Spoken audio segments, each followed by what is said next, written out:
Prime minister की देश कोई भी हो, किसी भी प्राइम मिनिस्टर की इतनी भद नहीं पिटी है जितना कि कनाडा के जो पीएम है जस्टिन ट्रूडो, उनकी भद पिटी है उनके अपने पार्लियामेंट में।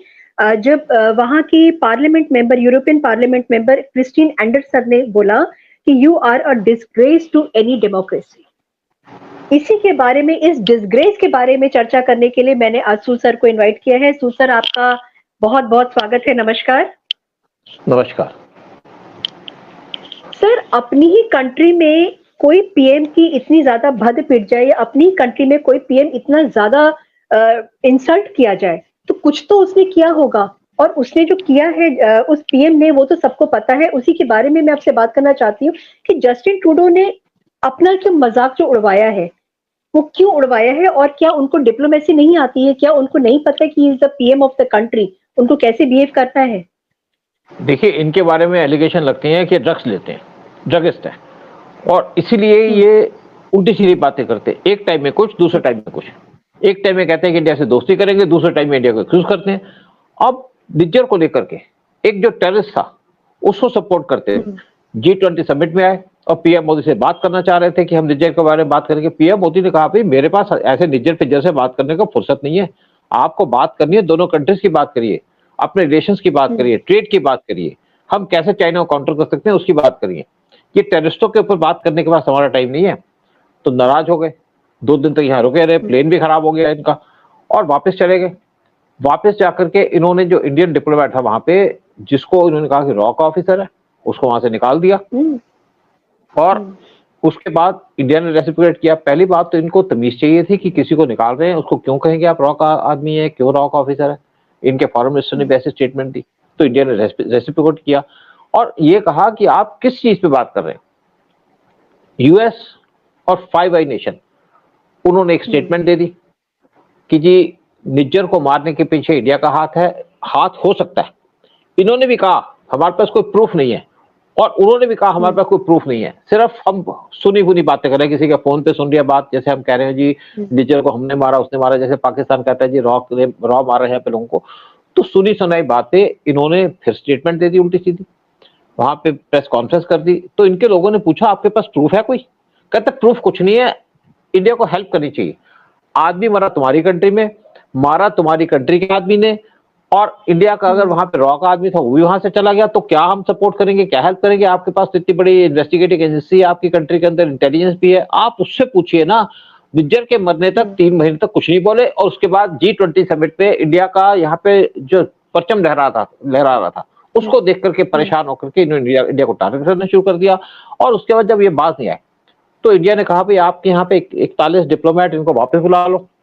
और इन्होंने कहा हम नहीं बुलाएंगे। कहते नहीं बुलाओगे तो हम इनको कोई वियना कन्वेंशन के अंदर हम इनको जो स्पेशल प्रिविलेजेस मिलती है वो नहीं देंगे। क्योंकि क्या होता है कि जिस कंट्री के अंदर भी एक दूसरे के डिप्लोमेटिक रिलेशंस होते हैं वो पैरिटी पे होते हैं। अगर कोई कंट्री जैसे सपोजिंग मुंबई में अपना कॉन्सुलेट का ऑफिस खोलना चाहती है तो उसकी कंट्री में भी खोलेंगे, एक जगह में आकर के एक पैरिटी रखी जाती है। तो आपके यहाँ पे ज्यादा आदमी, और इनके जो आदमी थे यहाँ पे खालिस्तानियों से मिल रहे थे, उनको प्रोपेगेट कर रहे थे। क्योंकि कनाडा इंडिया से जलता है, स्पेशली ट्रूडो, और यहाँ पे खालिस्तानी को सपोर्ट कर रहे थे, वहां भी खालिस्तानी को सपोर्ट कर रहे। इंडिया ने कहा भाई आप हमारे मंदिर तोड़े जा रहे हैं, उस पर एक्शन लो। कोई एक्शन नहीं लिया, और निज्जर के ऊपर कोई इंफॉर्मेशन नहीं थी। आप कहते हैं कि हमारे पास आपने वियना कन्वेंशन को वायलेट किया। इंडिया ने कहा कहाँ वायलेट किया है, क्या कहती है वियना कन्वेंशन? वियना कन्वेंशन के अंदर ऐसा कुछ नहीं है। और दूसरी बात है, इन्होंने कभी यूएई के प्रेसिडेंट को फोन करना शुरू कर दिया, यूएई के सऊदी के किंग को फोन करना शुरू कर दिया। इंडिया ऐसे कर रहा, किसी ने इनकी बात नहीं सुनी। और अल्टीमेटली यूएस की जरूर स्टेटमेंट आई कि आपस में रिलेशन इंप्रूव करो, और हम कनाडा के साथ हैं। भाई साथ हो तो बैठे रहो, हमारी पॉलिसी इस पे नहीं डिपेंड करती कि कोई क्या सोचता है। हमारी पॉलिसी स्ट्रेट है, सीधी पॉलिसी है, नेशनल इंटरेस्ट और रूल्स रेगुलेशन क्या कहते हैं। सर, यूएस ने पहले तो कनाडा को सपोर्ट किया, अब इस समय यूएस कनाडा को सपोर्ट नहीं कर रहा है, तो ये क्या डबल क्रॉस कर रहा है यूएस? नहीं, यूएस फिर भी उसको सपोर्ट कर रहा है। एक्चुअली क्या है, इनके कुछ कमिटमेंट्स हैं, जैसे 5 आई कंट्रीज आपस में मिली हुई है। कनाडा भी G7 के मेंबर्स है, और ये सारे G7 के मेंबर्स हैं।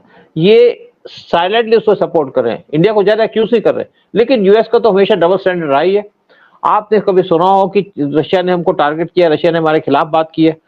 बल्कि हमने रशिया को उतना सपोर्ट नहीं किया जितना रशिया ने हमको सपोर्ट किया। और यूएस इंडिया को चाहता कि चाइना को काउंटर करने के लिए तुम हमारे साथ खड़े हो, और दूसरी तरफ कनाडा जैसी कंट्री जो इस टाइम पे पावरलेस कंट्री है और जो इस टाइम पे स्लाइड डाउन कर रही है, उसको सपोर्ट करने को रहता है।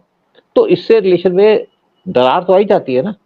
लेकिन यूएस का डबल स्टैंडर्ड तो है ही, लेकिन कनाडा क्या कर रहा है? देखिए, कनाडा के अंदर ट्रूडो की जो पॉपुलैरिटी है वो 30 तक आ चुकी है, और जो अपोजिशन का लीडर है उनकी 40 पहुंच चुकी है, और ये और नीचे जा रही है, क्योंकि इनकी ना पॉलिसी है ना कोई प्रोग्राम है, ना लोगों का वेलफेयर है।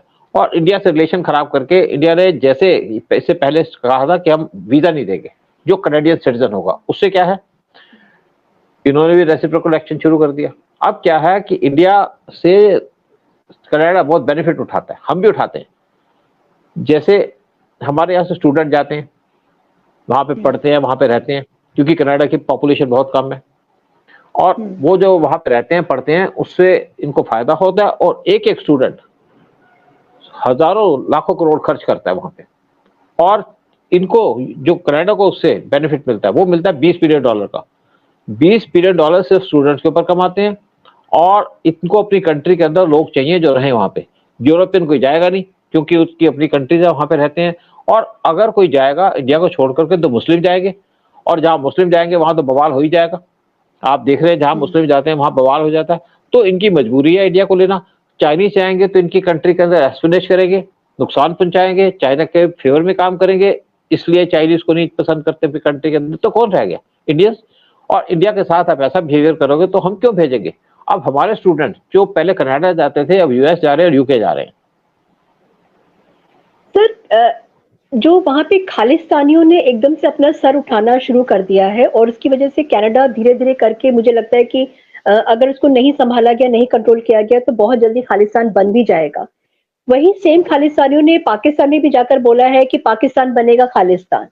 तो जस्टिन ट्रूडो जो है, क्योंकि एक ये टेंटिकल्स जो है वो इसके खालिस्तानियों के बढ़ते चले जा रहे हैं। तो जस्टिन ट्रूडो अगर इसको अभी नहीं अगर कैप्चर करते, अगर अभी इसको कंट्रोल नहीं करते हैं, तो आपको क्या लगता है कनाडा की क्या हालत होने वाली है डाउन द लाइन? अगर हम 1 साल की बात करें, बहुत ज्यादा लंबा नहीं, ओनली 1 ईयर। देखिए, वैसे भी 2025 में वहां इलेक्शन होने, और उम्मीद ये लगाई जा रही है कि जो अपोजिशन के लीडर हैं वो इलेक्शन जीतेंगे, क्योंकि ये जैसे मैंने कहा ड्रग्स लेते हैं, और ड्रग्स वाला आदमी सोचता नहीं है। सोचता ड्रग्स लेके, और ड्रग लेके सोचेगा तो उल्टी बात सोचेगा, ढंग की बात तो नहीं करेगा। तो इनका जो ड्रग का इनके ऊपर इम्पैक्ट है उससे गलत डिसीजन ले रहे हैं। अगर ये कनाडा के इंटरेस्ट देखें तो क्या जरूरत है इंडिया को टारगेट करने की? क्या जरूरत है? खालिस्तानी जो टेररिस्ट था, जिसके ऊपर टेररिज्म के चार्ज लगे, मर्डर के चार्ज लगे, आप क्यों उसको प्रोटेक्शन दे रहे हैं? क्यों उसको एक नेशनल इशू बना रहे हैं? क्यों उसको एक नेशनल असेट बनाए हुए? तो निज्जर जैसों को इन्होंने नेशनल असेट बनाया अपनी कंट्री के अंदर, और इंडिया ये चीज टॉलरेट नहीं करेगा। देखिए, इंडिया की बड़ी क्लियर पॉलिसी हो चुकी है, आपने देखा होगा पिछले कुछ सालों के अंदर इंडिया फर्मली बात करता है। पाकिस्तान से डील कर रहा है तो फर्मली बात करता है। हम कश्मीर की बात नहीं करते, हम बात करते हैं पीओके की। हम पाकिस्तान को पीएम मोदी ने भीख मंगाने को मजबूर कर दिया। अगर हमारी चाइना पॉलिसी है, इंडिया पहली कंट्री है और हमने पहली बार चाइना को बॉर्डर पे फेस ऑफ किया, चाइना को आगे नहीं बढ़ने दिया। अदरवाइज हमारी जितनी गवर्नमेंट थी वो चाइना को काउंटर नहीं करती थी। चाइना हमारे एरिया में घुसता था, कोई रोकता नहीं था। आज 3 साल से हम बॉर्डर पे खड़े हैं चाइना के साथ, और खड़े रहेंगे। और पहले जो अरुणाचल प्रदेश है वहां कोई हमारा मिनिस्टर या एमपी नहीं जाता था, आज हम वहां पे डेवलपमेंट कर रहे हैं, वहां पे काम कर रहे हैं, और चाइना बोल नहीं पा रहा। उनके लोग जब तवांग में घुसे कुछ चाइनीज सोल्जर्स, तो उनको हमने बंदी बना लिया। और हमारी जो पॉलिसी है उसी को वर्ड प्लेस करता है। अगर हम चाइना को काउंटर कर रहे हैं, पाकिस्तान को काउंटर कर रहे हैं, तो उसी तरीके से जो भी चीजें होती, जैसे रशिया यूक्रेन वार हुआ तो इंडिया ने अपनी पॉलिसी क्लियर कर दी कि हम, रशिया हमारा फ्रेंड है, रशिया को हम छोड़ेंगे नहीं, आपके साथ भी खड़े, लेकिन रशिया के खिलाफ नहीं खड़े। आपके साथ हम खड़े चाइना को काउंटर करने के लिए। और इंडिया ने उस टाइम पे रशिया से ऑयल भी लिया और आज भी ले रहा है। इस टाइम पे इंडिया अपनी 40% जरूरत का ऑयल रशिया से ले रहा है, क्योंकि हमको सस्ता पड़ रहा है, हमारी कंट्री को हेल्प कर रहा है, और हम यूएस से भी डील कर रहे हैं, यूएस से हम सामान भी खरीद रहे हैं। लेकिन हम रशिया को नहीं छोड़ रहे, क्योंकि रशिया हमारा दोस्त था, दोस्त है, और उक्रेन से हमारा कोई लेना देना नहीं है। उक्रेन कश्मीर इशू भी उठाता है पाकिस्तान के साथ मिलके, और उक्रेन और पाकिस्तान के आर्म्स डील भी चलती हैं। तो रशिया के साथ हमारे रिलेशंस हैं, उसके साथ हम रिलेशन मेंटेन करेंगे। 55% हमारे जो आर्म्स हैं वो रशिया से आते हैं, हमें स्पेयर पार्ट भी चाहिए, हम उसको क्यों छोड़ें? तो अल्टीमेटली यूएस भी समझ गया। अब देखिए, जब इजराइल हमास का जब झगड़ा हुआ तो इंडिया प्रिंसिपल के ऊपर खड़ा हुआ कि हम हमास जो टेररिस्ट ऑर्गेनाइजेशन है उसको सपोर्ट नहीं करेंगे, हम इजराइल को सपोर्ट करते हैं, क्योंकि इजराइल के साथ हमारे डिप्लोमेटिक रिलेशंस भी हैं, इजराइल हमेशा हमारे साथ खड़ा भी रहा है, चाहे आपका 1971 का वार हो, चाहे कारगिल का युद्ध हो, चाहे कोई भी सिचुएशन हो, चाहे आपका बालाकोट की स्ट्राइक हो, चाइनीज बम यूज किए गए, और उन्होंने हमें टेक्नोलॉजी भी दी है, अपना आयरन डोम सिस्टम भी दिया है। यहाँ पे उनके लोग लगा के चले गए थे जब हमारा स्टैंड ऑफ चल रहा था चाइना के साथ। तो इजराइल को हम सपोर्ट कर रहे हैं। अगर इजराइल और पैलेस्टाइन का इशू होता तो हम अलग बात थी, हम सोचते या न्यूट्रल रहते, लेकिन यहाँ पे इशू है इजराइल और हमास का, और हम इजराइल को सपोर्ट कर रहे हैं। तो इंडिया ने अपनी पॉलिसी क्लियर रखी है, बड़ी समझिए कि आप क्रिस्टल क्लियर पॉलिसी हमारी, और फेयर पॉलिसी है, और टोटली बोल्ड पॉलिसी है। बिल्कुल सर, जैसे कहते हैं ना कि अगर घर का मुखिया अगर वो ठीक नहीं होता है तो वो घर कभी पनप नहीं सकता है। उसी तरीके से अगर देश का प्राइम मिनिस्टर अगर वो कायदे का नहीं है, अगर उसका अपना सेल्फ इंटरेस्ट ना हो करके अगर देश के लिए अगर वो सोचता है, तब तो देश, कोई भी देश हो तो वो फ्लरिश करता है। लेकिन कनाडा में जो हालत हो रही है, मेरे ख्याल से वो एक मेरे ख्याल से वहां का एक पप्पू है वो, जो यहाँ पे इंडिया में हमारे पप्पू हैं, वो उनका रेप्लिका वहां पे, जिसने कि पूरे देश को बर्बाद करके रख दिया है। एंड पीएम मोदी की जो पॉलिसी है वो बहुत क्रिस्टल क्लियर, जैसे आपने बताया कि बात करनी है तो क्लियर बात करो जी। एक और पप्पू है जो उक्रेन में बैठा है, देश को बर्बाद कर दिया उसने, ज़ेलेंस्की। यस यस, हाँ बिल्कुल। तो सारे पप्पू लोग मिल करके ना अपने ही देश को बर्बाद कर रहे हैं, और एक अभी तो रेडी हो रहा है कि शायद उसको चांस मिल जाए, जो कि मेरे को नहीं लगता कि इस जन्म में तो उसको नहीं मिलेगा चांस बिल्कुल भी। और हम जस्ट प्रे कर सकते हैं कि कनाडा जो है जस्टिन ट्रूडो के हाथ में है, शायद जब तक वो टाइम है, अभी तो 25 में वहां पे इलेक्शन है, तब तक और ज्यादा बर्बाद ना हो, लेकिन बर्बाद तो ऑलरेडी हो ही गया है। और इसके बारे में बात करने के लिए सूद सर आपका बहुत बहुत धन्यवाद, thank you so much. Thank you, शुक्रिया।